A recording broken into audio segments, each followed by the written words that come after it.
Joining us. Welcome to the Chill Zone. My name is Tamara Patience, and as usual, I am joined by the man himself. Naitwa Muna Shwai na kwenye Chill Zone na napatikana kwenye platform zangu zote kwa maana ya Instagram, TikTok, Facebook, sio zote by the way. Lakini Facebook napatikana kama Muna Shwai, TikTok napatikana kama muna.shwai na Instagram ni shwai_tz. Kwa hivyo ndivyo ninavyopatikana kwenye hizo platforms ambazo nimekutajia. Mtazamaji. Most definitely. And on the other side of our screen, we are joined by Emmanuel Bosire. Emmanuel, say hi to the people. Hi. Why you say hi? You're just putting one statement. Listen out. Yeah, it's good to follow instructions. You said, I say hi. Yeah. The African nature is I want to Timim Tialala. And we need to follow instructions. I'm not African. But she said you have to say hi to the people. You have just only used the word hi. I'm sure you've known how to communicate in English of late. It's okay. He's learning. I can't continue there. As long as last time, I speak in Swahili. Very long since we met last you speak. Nimna. Not Imna, Muna. You see, you're poor in Swahili. Let's continue. That's anyway. I hope that you're feeling fantastic. If you're joining us for the first time, Karibu Sana. Welcome to the KNA family. Feel at home, relax, jibambe, nice, and everything. And then also, if you're a continuous viewer, kizungu kwa vizuri we. Karibu Sana. Feel at home. Welcome to the KNA family. Be sure to share widely. Now, we always have a ritual here where Muna Shwai asks me a question before we start the show. So, uliza swali lako ndio tuingie kwa mada ya leo. No, kuna rafiki alitaka kufahamu aina za wanja. Wanja ni hiyo unapaka kwenye nyusi. Aina ziko ngapi? Maana kuna mtu juzi kachekesha akapaka wanja unafika huko. Tukambele itakuwa ni wanja wapi kama sio Malaysia? Unajibamba. Ziko aina tofauti eh? Naam. Hiyo ulopaka inaitwa? It's just like pencil, normal like pencil. But the style of kupaka hiyo kitu. Thick and thin. Inaitwa thick? Thick and thin. Thick and thin. It was about thick and thin. Thick and thin. TH na ulimi ndio ubana thick and thin. Thick and thin, yeah. But kuna watu wanakaa fiti, kuna wale wanachoranga line moja na wanakaa fiti. Na line moja inaitwa thick. Hapana. Thin. Yes, that's inaitwa tu line moja. Wewe jibambe tu. Okay. However, kwa kuna aina tofauti za wanja. Ina depend kama ilivyokuwa tukinywa, si ndio? Mwanza kapiga hivi, mwingine akapiga hivi ndio. Safi. Yeah, most definitely. Lakini wanja tutaongelea siku nyingine, hata mimi leo nimejua kuna like aina tofauti. Yeah. Okay. Yeah. Anyway, fantastic people. Today we want to talk about something that is so dear to us. It could be to you as a parent, to you as a student, to you as someone who knows a student and stuff like that. Now, I was reading an article this morning about campus safety, how to be safe in campus. And I feel like that is something that imekuwa underrated sana huku nje. Unajua? And when you say how to be safe in campus, it doesn't mean that you have to be in campus to be safe. Una get? Yeah. Like ina target pia lo ase kawe unaweza kuwa na beshte mwenye yako kampo, Emmanuel unaweza kuwa na beshte yako kampo. Una get? And all that. And sometimes you guys hang around. Sometimes you guys go to sleep at the hostels, Sometimes you guys go out and all that, It's so wide. But during all this, how do you ensure that you are actually safe? How do you ensure that in the right the right path, the right zone, that nothing is going to happen to you? And this is all because of late unajua like wase wengi sana wamekufa like mastude, because of different things, Sure. Some wanajipata like they're being arrested because of drugs and all that. Some are being arrested because of crime and all that. But how do you stay safe in campus?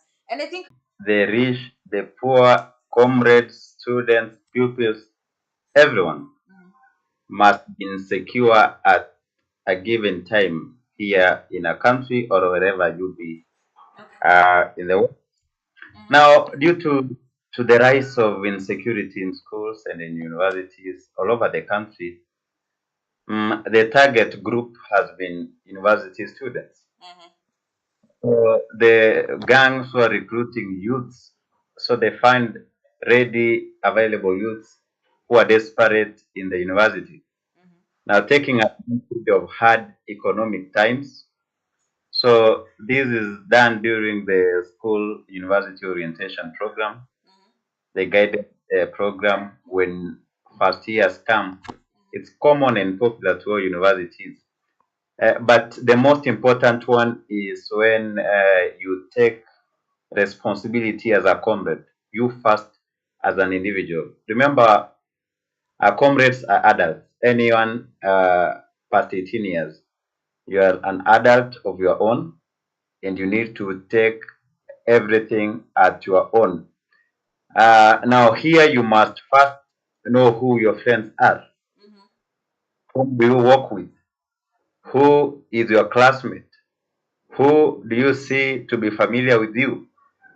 Whom do you go to the cafeteria to take lunch with? Who accompanies you to a sport or activity that you do in the university background? Now, this, when you first ask yourself these questions and you are able to understand, then you are able to say that you sorted out 70% of the insecurity cases that you are bound to find. Mm-hmm. Now, next from that, you need to understand where do you stay. If you stay in the school hostel Mm-hmm. within the university, you find out that the security is provided Mm-hmm. for the external, but internally, you must know that for your property to be safe, for your smartphone to be safe, for your laptop to be safe, and your household belongings, you must ensure that your house is under lock and key. Mm-hmm. So anytime that you get out, you make sure that you've locked out. Mm-hmm. Who is your roommate if you happen to stay with other roommates? So you must have this conversation and know that at this particular time, I left the room, I left this person A and person B. When I came back, I met person C. Person C that yeah. So you should be able to know such things and time so as to help you make that your property is safe. Further to that, if you stay outside, you must know that the streets that you follow to where you stay, they're not safe. So they could be targeted. So along the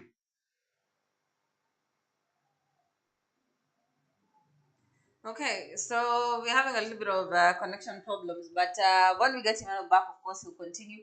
Now, I'm gonna mention something very, very important. I think for me, his first point, what I've gotten or what I've come to understand is that whoever you associate with, like, really matters. Emmanuel, welcome back. Whoever you associate with really matters 100%. And yani, you have to be mindful of when amesema who you work with, who you eat with, who you go to class with, kwa sababu ni very very important. Unajua, Sure. you kutokana nao either unaweza jipata ama unaweza jipoteza, you know. Mm. And I remember like kama nikicheki kampo, nikiangalia campus, campus students and when we're in campus, let me tell you guys, tukiwa na watu wengi unashwai Nakusikia vizuri tuko sana pamoja na naenjoy na una raha, unanikumbusha maisha ya chuo. So I remember like from penye my home, we are surrounded by very many universities. So you have our students from Queer, from African Nazarene University, from Cooperative University, from Multimedia University, from NIBS, yani watu wengi, you know.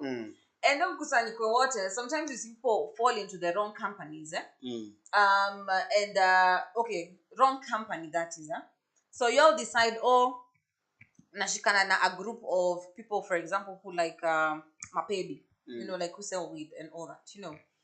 And then kidogo kidogo you end up finding yourself like being caught. Yeah. Unaona? Sure. uko ndani alafu unakuja kutupigia simu tukuja tufanye nini kuja tukutoe you know and you find we kujipata hapo probably you are not even like it's always an innocent kind of vibe unajua wajipata huko some we've seen them like watu wanatandikwa because of even walking out late in the streets you know and you find it's because number one you're even like with the wrong people who are insightful. That is the big point. You know, people who are very insightful. Emmanuel, you were cut short. Do we allow you to continue? Yes, we can continue. Okay. Now, I was at this point saying that on the streets that you follow, going to where you stay, you need to know that if the street is not well lit at night, you need to find out a good plan that makes sure that you get to your house before it's late. On addition to that, there's this, especially to boys who normally watch EPL games in Champions League that happen late in the night. It has been reported in many cases that when you are from watching that game, now going back to the house, it's late night in the darkness.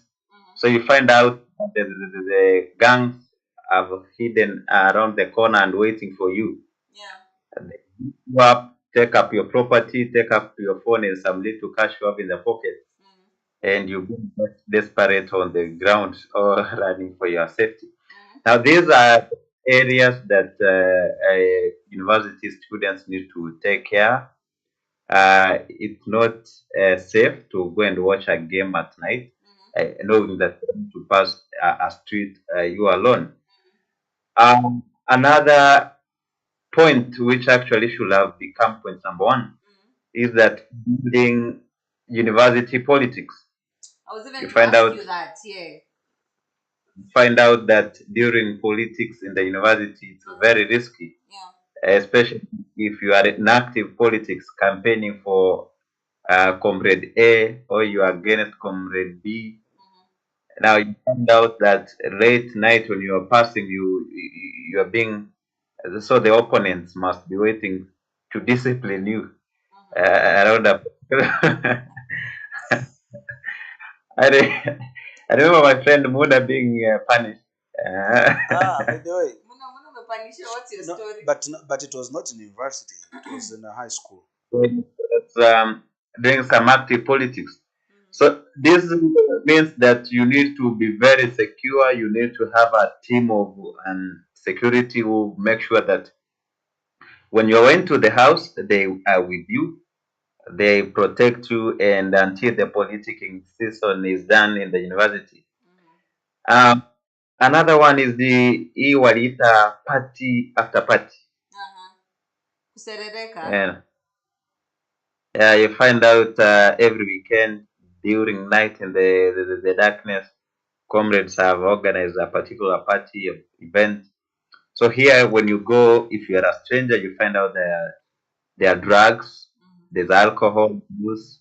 Like some of you, I know some of you, and in the scenario, you find out that the drugs and substance that's going to be used there is bringing up unhealthy relationships. Now, this brings about insecurity in universities.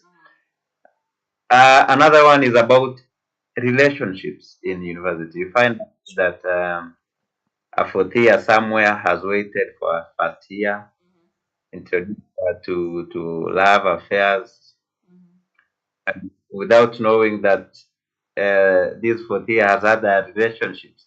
Now you find out the main girl now faces and goes to kill her first year. We've had those scenarios. Other scenarios we've seen boys killing the other boys over fighting for a particular girl who maybe decided to cheat on them. So these are actually main things that result to stress and depression, even to committing of suicide. So those are some of the key ones that I can point out at the moment. I will back to continue. Most definitely. And you pointed out a lot of things, and mostly they narrow down to association. Mbona sijui campus kulikuwaje, like where you went to campus, was it like a safe place, was it like a secure place, ama kulikuwaje huko? In my side it was a new place plus safe place because kwanza nilikuwa na sikai huko. Uzuri ni kwamba nilikuwa sikai huko, nilikuwa nakaa nyumbani. Lakini it was safe because mimi mwenyewe nimeingia campus nikiwa tayari na akili za kujielewa. Unaelewa, kuna tofauti, ujue kuna watu wengine wanaingia vioni bado wadogo na hawajui ile hustle ya mtaa. Hawajui nini cha kufanya mtoto wa kiume likikukuta jambo fulani. So Emmanuel likazungumza mengi, na nimekusikia ndugu yangu Bosire umezungumza mengi sana ya msingi na mengi sana yenye nidhamu, lakini tunapoizungumzia hii mada yetu ya leo, unajua uwepo wa chuoni vitu vingi sana vinaendelea. Lakini swala zima la relationship ni jambo kubwa sana na ni muhimu sana. Sio relationship kwa ubaya. Relationship inakuwa inapendezesha kwa sababu pia hata wakati mwingine chuoni unahitaji watu wa hivyo. Wao na mahusiano ambayo at least mimi nikionekana niko na mwenzangu, kuna wakati itatengeneza kumbe kuna mtu pale. Kwa mtu anakuwa safe kwa mazingira fulani na mazingira fulani. Lakini tu sio hivyo, hata nikipata tatizo maana yake huyo mwenzangu anaweza kanisaidia.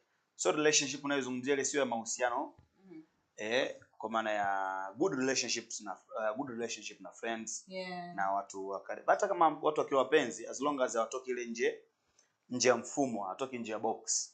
Kwa maana waanze kuchafua au kutengeneza mazingira magumu sana huku kutengeneza mazingira mepesi. Kwa mfano leo asubuhi nilikuwa nasoma article moja ambayo kiukweli sio tunakoelekea sasa, itakuwa sio nzuri sana katika taifa letu. Kwa sababu hii ni taarifa pia nilisoma kupitia gazeti la Taifa Leo, namna ambavyo wanafunzi wanafanya mambo vioni kwa sababu pia ugumu tu wa maisha. Ushanielewa Hii taarifa ilikuwa inasema ugumu wa maisha wasukuma wanafunzi wa vyuo kuishi kama mume na mke. Umeona hii point? Hii point inaingia kule kwetu. Sasa ukisoma vizuri taarifa ndio nakumbuka hata zile point ulizonipa wewe. Umezungukwa na vyuo kwenu, lakini pia mazingira ambayo wanavyuo wanaishi ndio mambo yenyewe haya. Kwa hiyo unakuta hali ngumu ya maisha inashinikiza wanafunzi wa vyuo vikuu nchini na taasisi za elimu ya juu kuishi katika mazingira ya mume na mke. Sasa hizi watu wanajaribu hadi kuchagua kabisa, anatafuta mazingira, anaona mwanamke ambaye amepanga karibu na chuo, naye anajaribu kwenda kupanga kwa mimi kutengeneza mazingira ya urafiki na nini hapa tupange hapo pamoja. Kwa sasa hizi wanafunzi wa vioni wanaishi kama mke na mume, sio tu kwenye ugumu wa maisha, lakini pia mtu mwingine, wakati mwingine mwanamke anatamani kuishi hivyo ili awe safe zaidi. Ushaelewa to the extent sawa, unaweza kuwa safe, lakini pia unaweza kuwa unatengeneza mtihani kwa watu ambao wanakuzunguka, yani kwa maana ya ndugu labda au wazazi na vitu kama hivyo. Lakini kuwa safe kwa kipindi hiki wanawake mimi wanafunzi wanajaribu kwenda extra zaidi kutengeneza hayo mazingira kwamba anapanga chuoni lakini anapanga na mwenzake. Sasa sio lazima apange na mwanaume, mwanamke anaweza kupanga na mwanamke, mwanamume anaweza kupanga na mwanaume mwenzake. Lakini tu point ambayo nataka nizungumzie hapa, sasa hizi mambo yanakuwa ya tofauti kidogo, mambo yanabadilika. Kwa hiyo tukizungumzia maisha ambayo shuleni yanatakiwa tu yazingatiwe sana ili mtu awe safe, na kama hivyo masuala ya ulinzi, masuala ya mahusiano ya kirafiki yanatengeneza mtu kuwa katika mazingira salama zaidi kwenye shida ya kifedha, kwenye shida ya kiafya, kitu mwingine inakuwa ni nzuri zaidi kwa hivyo. I don't know, Emmanuel, what's your take on do you feel like students mostly cohabitate as a form of security? No, that cannot be. Myth, It's a myth. You see, cohabiting starts very simply. So you find out that you are invited to a boyfriend's house, and you start saying now that why are you paying the rent and I'm paying less paid rent in one room, and now you start sharing a room, and very soon now you're becoming a father and mother. So there's nothing about security there. So cohabiting is very, very risky, and actually, it should know. I don't encourage it at all. Uh, for university students to start it, because you are adding another minute in your studies. You have studies to attend to. Now you are adding burden of a wife or a burden of a man who needs to be satisfied. How will you do that and at the same time to attend classes? Uh, Multitask. so you, Anyway, yeah. when we also mentioned the issue of cohabiting, you know, the thought of roommates, inakuja kwa kichwa. And let me tell you something, having a good roommate can make your campus life the best. Na ukikuwa na roommate yani mbaya, that's the worst bit. I've seen, or I'm sure you've seen, like some videos circulating online of roommates like wanatandikana, you know. Ndio. And I've seen this one sana with ladies, you know. Like because one person didn't do something, then you all decide to like gang up on them. Because like the campus I went to, a hostel, you were sharing 4 people, like one room, you know. Yeah. And you have to like, yani there has to be like a good rapport between you guys, because if it's bad, then kineza kuramba, you know. So I also feel like if you're in campo, when you're choosing roommates, at least find roommates who, okay, sometimes you are allocated for rooms evil, but try and have like a good rapport with your roommates, you know. Na ukiona ni wase wabaya, avoid that room. Either ask to be transferred, to be relocated to a different room, ama utoke hapo, you know. Sure. Kwa sababu that is the place unasikianga, oh sijui someone just waits for you to do the tiniest thing, you know, like kumkanyagia bed or something, and then they snap. And the same comes with the issue of cohabiting, as Emmanuel is saying. So always zinakudanganya, unasema oh wacha sijui nini kaka na mpenzi wangu sijui nini ati ndio security. Kwanza tumesema hiyo ni myth, kwa sababu hakuna security. People go to cohabit so that they can live together, enjoy the life together, enjoy their privacy. Tunaanza tu from somewhere, oh sijui ulikuwa sijui na nani, ulikuwa sijui na nani. Unajua sana campus ni warembo, you know. Wanaume campus ni warembo pia, you know. And sometimes you find yourself like you are in that group of people, you get involved with them, you decide to stay with someone, unajua this person kwanza becomes toxic because oh mjui, you know, because wewe ambao umeingia first year, umekaa na mtu umejua na what how long, hata semester ijaisha and you're already moving together with someone kitu very very big, you know. Atiyo kuja tuamke kila asubuhi tukiangaliana, we go to class together and all that, you know. Yes, it can work because it has worked for some people, but it's a very risky affair. Ona sababu unasikia ngo umeenda mzazi wako amekulipia campus, wewe ukaamua kwenda kuishi na boyfriend ama girlfriend, you know. Unaenda huko nje unatandikwa, it's no longer even safe for you, you know, you're not even comfortable, which is something really really bad. Na ni kitu watu wanapaswa kuzingatia sana. Your roommates can build you or destroy you. You've seen other roommates like ganging up on their fellow roommates. Mtu anatuma watu kutandika. Mimi I don't know why you guys calling it bad. Kwa sababu mimi nimewahi kuona mwanamke anaishi chumba kimoja na mwanamke na ikatani kwenye ubaya.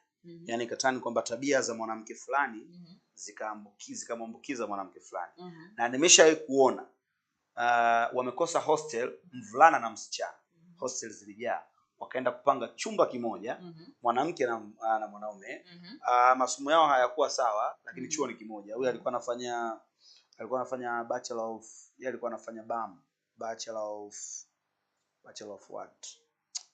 Sijui kirefu chake ni nini, lakini alikuwa anafanya na huyu mwingine alikuwa anafanya bachelor ya Mascom. Yeye alikuwa anafanya bachelor of journalism in Mascom. Sasa tofauti ya wale walikuwa wanaingia madarasa muda tofauti. Walikuwa friends lakini hawakuwa wapenzi. Walipanga chumba kimoja na wakamaliza chuo fresh bila nini, lakini kuna watu mimi nimeona point ambayo mimi nimechukua kutoka kwako Tamara ni point ya kwamba inatakiwa uchague roommate ambaye anaweza akakusababisha akatanish kwenye mambo mazuri. Yaani maana yake uchague roommate wako chuo ambaye mnaendana tabia. Most definitely. Yaani ambaye mtaenda vitu fresh, vitakuwa clean na kila kitu kitakuwa sawa. Lakini kwenye jinsia sijajua shida inakuja wapi, lakini kwa upande wangu mimi nimeshawahi kushuhudia hicho kitu. Nimewahi kushuhudia hicho kitu, na kama ingekuwa nini ningewataja hata majina. Yaani umemaliza to the extent saizi mmoja kwenye kampuni nyingine, mmoja kwenye kampuni nyingine. Ni marafiki ambao walienda vizuri na mambo yakaisha hivi. Ya, hawakuwa wapenzi wale watu, lakini walikuwa wanasaidiana. But unajua that's not, hiyo si kenye majority of the people 90% don't do that. Yeah. So Maybe they I don't go do among that. the 10% who actually cohabitate for Which is not also a so different safe reason. sana. Sio Yeah, safe it's sana. a very risky situation, you know. And Yeah. there's one thing that Emmanuel mentioned about campus politics. Let me tell you, you know, I'm just thinking of how we were in Campo. Because I remember when I joined Campo, that was what, 2016, if I'm not wrong. Yes, 2016. Nimeingia shule mimi ni fresher. Let me tell you, the first thing I met was a strike. Wajua? And nilikula tear gas. Unajua nilikuwa nimezoea tu kuona like wase kwa TV wakikula tear gas during like demonstrations. I ate, yani nilikula tear gas. But ours was a different situation because it's a demonstration that I personally participated in because it feel like very personal. Una get? Because there was a lady mwenye had an accident, like was hit by one of the means of transport, like Nganya, you know. And nakumbuka mpaka wase wa Nganya walikuwa wamekataa kutubeba, you know. But it was a very dear and risky situation. Tulienda tukademonstrate, tukakula tear gas and all that, but it was for a good cause, you know.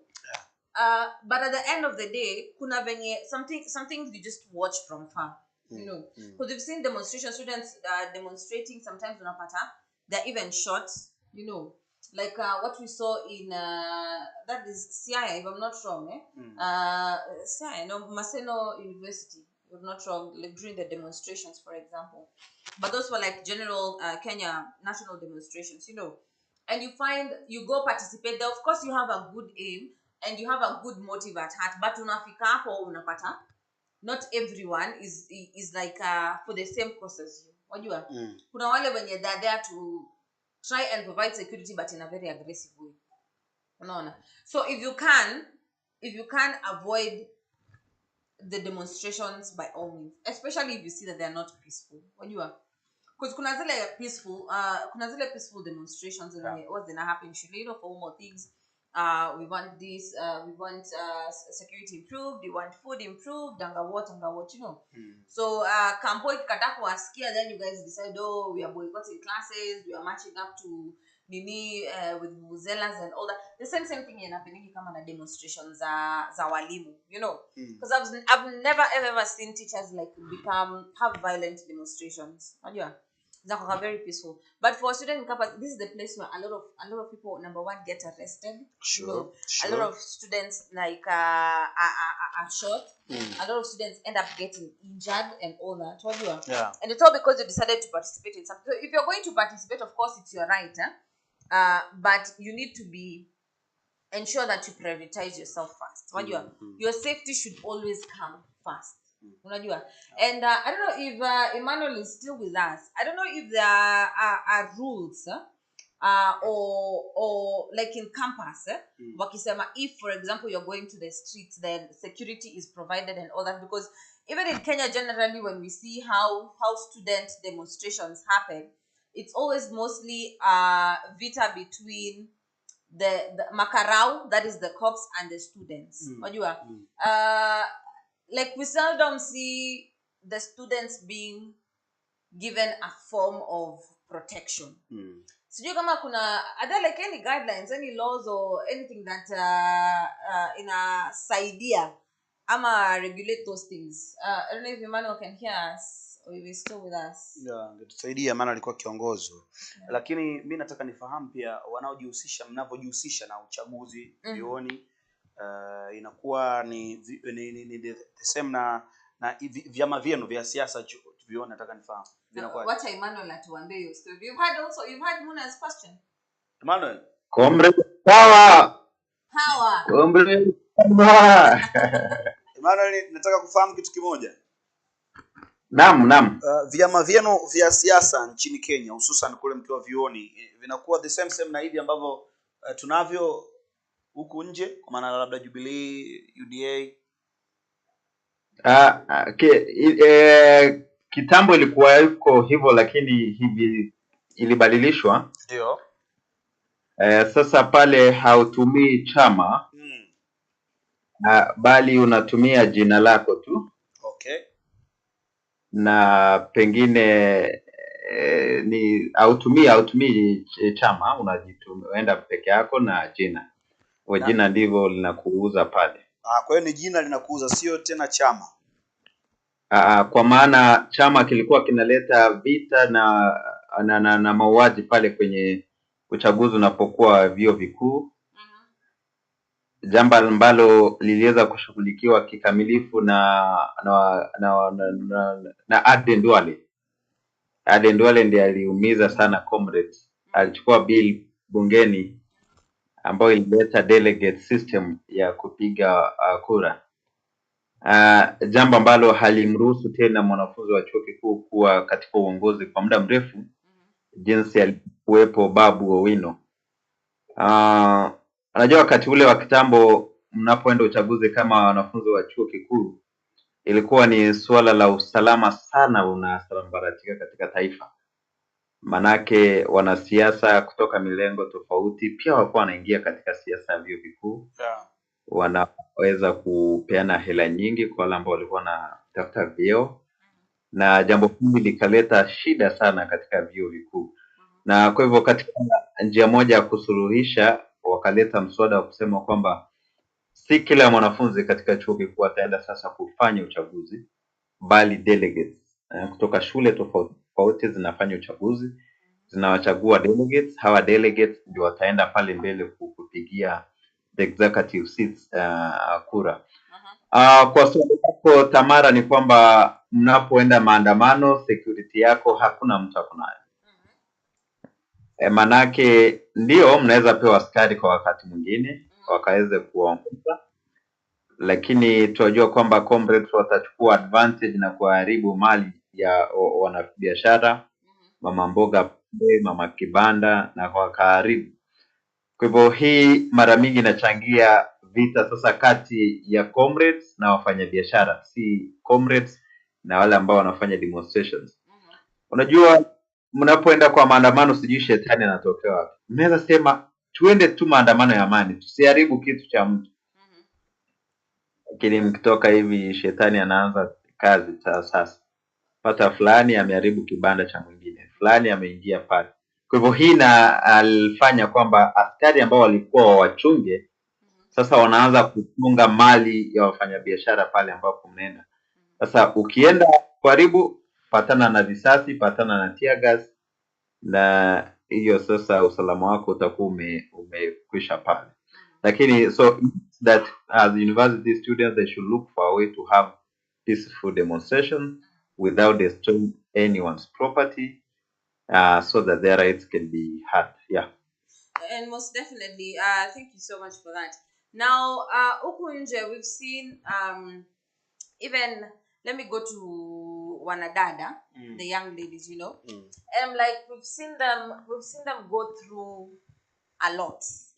Unajua? We've seen some getting even into prostitution, you know. And which is something that is so wrong. Unajua? Yani mtu unajipata tu. You get. And that is something that is so wrong in very many ways. Na unapata when you're getting into such a space, for example, it is not a safe space. Wajua? It is not a safe space at all. Why? Because number one, mwenyewe unajieka in, can I say, like, in a very risky situation. You know? And I'm like, you're putting yourself in a risky situation. How? Umejieka in a situation yenye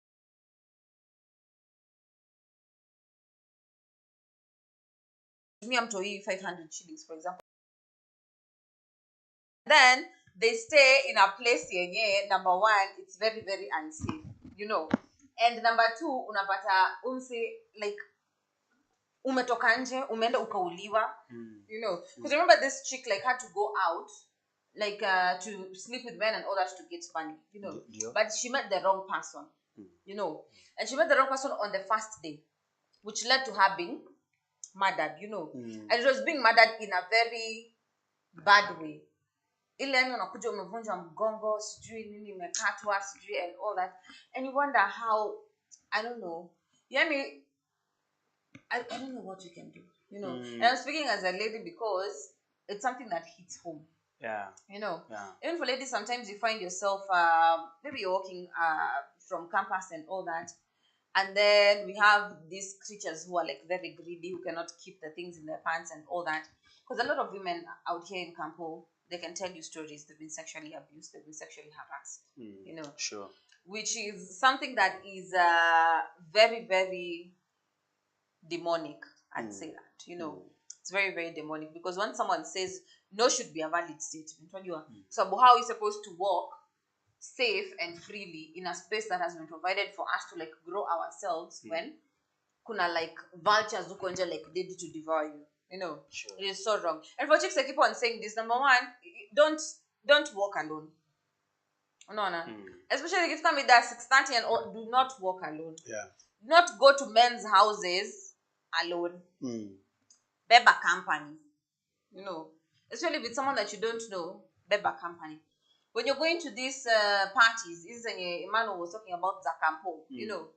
If you're not with someone who you do not know, do not go. Wacha nikwambie muna kitu moja. Saizi mtu akuinvite ati wewe umenijua tu leo. You know, we're in Campo, and then I tell you there's a bash come through. Will you come through? I don't know you. I don't even know your second name. I don't even know where you're from. Lakini wanaume naonanga nyinyi mnatrustingi watu haraka. Inatokea kwenye kutrust, lakini sio wote. Plus unajua trust inategemea pia na mtu ambaye of course wanaume tuna huo moyo. Wanaume tuna huo moyo, lakini mimi naona wanawake ndio wanaongoza kwenye hiyo. So mwanamke inawezekana ukamit naye 1 week before, and then hiyo wiki inayokuja mkao marafiki to the extent mwanamke akaridhika, yani sijajua ni kwa nini, lakini wanawake wengi ndio huwa wanatapeliwa. Wanawake wengi ndio waga wanatapeliwa kwenye hilo. Wakati mwingi nilikuwa namwamini, ikaja nilimpa kitu changu anishikie tu, mimi nikaondoka. Ndio kwa mtihani. Kwa hiyo I don't know, inategemea na mtu.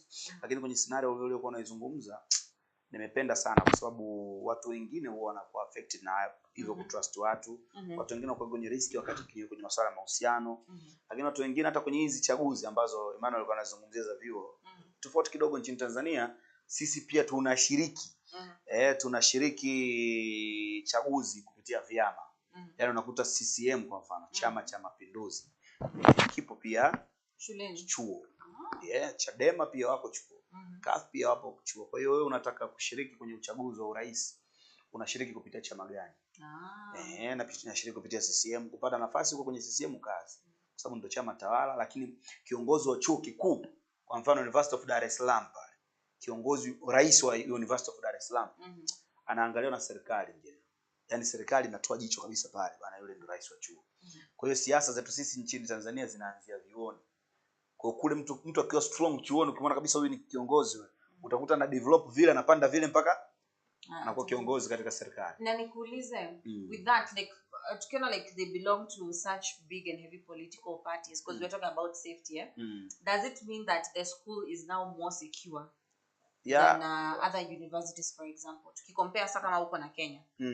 No, I don't mean that, kwa sababu na iko hivyo kwa sababu pia wakati mwingine unaona kila chuo, kwa mfano kutoka University of Dar es Salaam kuna chuo cha CCM, kuna chama cha CCM pale chuoni, kuna Chadema, kuna CUF, kuna hizo ZP, sio kuna nane, that is in Tanzania. Then unakuta labda Ardhi University, hivyo vyama vyote pia pale vipo. Unakuta sio labda UDOM, hivyo vyama vyote vipo. Kwa hiyo anayetaka kugombea urais, maana yake UDISM atachagua, mimi nataka nigombee urais kupitia chama cha Chadema, nataka nigombee urais kupitia CCM, nataka nigombee urais kupitia CUF. Kwa hiyo watu watajoin, na kila chuo kina hizo vyama.